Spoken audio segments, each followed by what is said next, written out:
సచివ కుటుంబం అందరికీ వందనాలండి. మరి నేనైతే కోవిడ్లో ఉన్నాను. కోవిడ్ నుంచి మరి ఇక్కడికి నేను మొన్నే వచ్చాను. నెల 15 రోజులు అవుతుంది వచ్చి. మరి అన్నయ్య గారు అయితే ఈరోజు గృహ దర్శనానికి మా ఇంటికి రావడం జరిగింది. దేవుని కృపను పెట్టి రోజు వాక్సం వస్తుంది, రోజు వాక్సం పంపిస్తున్నందుకు అన్నయ్య గారికి వందనాలండి. మరి నేను కోవిడ్లో ఉన్నప్పుడు ఎడారిలో తీసుకెళ్ళినప్పుడు కారు మీద ప్రయాణం చేసినప్పుడు నేను ఆ ఎడారి నుంచి ఇంటికి వచ్చేసినప్పుడు కారు అయితే తిరగబడిపోయిందండి. తిరగబడిపోయి చాలా దూరం వెళ్ళిపోయింది. ఇంకా నాకేంటో కళ్ళు బయలు కమ్మేసి నాకేమి తెలిసింది కాదు, ఏంటో ఇది ఇలాగైపోయింది ఏంటో అనుకుంటున్నాను.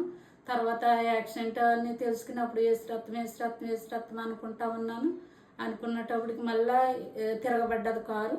దేవుని కృపను పెట్టి మరి మాకు చిన్న చిన్న దెబ్బలు తరిగాయి, కానీ ప్రాణాపాయం అయితే ఏమి జరగలేదు. దేవుని కృపను పెట్టి సామకారంగా మళ్ళీ నా దేశానికి వచ్చాము. అన్ని ప్రార్థన ద్వారాగా దేవుని కృపను పెట్టి దేవునికి వందనాలు. సచివ కుటుంబం అందరికీ వందనాలండి. మరి నేనైతే కోవిడ్లో ఉన్నాను. కోవిడ్ నుంచి మరి ఇక్కడికి నేను మొన్నే వచ్చాను. నెల 15 రోజులు అవుతుంది వచ్చి. మరి అన్నయ్య గారు అయితే ఈరోజు గృహ దర్శనానికి మా ఇంటికి రావడం జరిగింది. దేవుని కృపను పెట్టి రోజు వాక్సం వస్తుంది, రోజు వాక్సం పంపిస్తున్నందుకు అన్నయ్య గారికి వందనాలండి.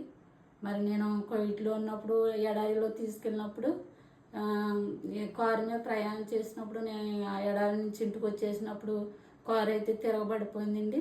తిరగబడిపోయి చాలా దూరం వెళ్ళిపోయింది. ఇంకా నాకేంటో కళ్ళు బయలు కమ్మేసి నాకేమి తెలిసింది కాదు, ఏంటో ఇది ఇలాగైపోయింది ఏంటో అనుకుంటున్నాను. తర్వాత యాక్సిడెంట్ అని తెలుసుకున్నప్పుడు వేసి రక్తం అనుకుంటా ఉన్నాను. అనుకున్నప్పటికి మళ్ళీ తిరగబడ్డది కారు. దేవుని కృపను పెట్టి మరి మాకు చిన్న చిన్న దెబ్బలు తరిగాయి, కానీ ప్రాణాపాయం అయితే ఏమి జరగలేదు. దేవుని కృపను పెట్టి సామకారంగా మళ్ళీ నా దేశానికి వచ్చాము. అన్ని ప్రార్థన ద్వారాగా దేవుని కృపను పెట్టి దేవునికి వందనాలు.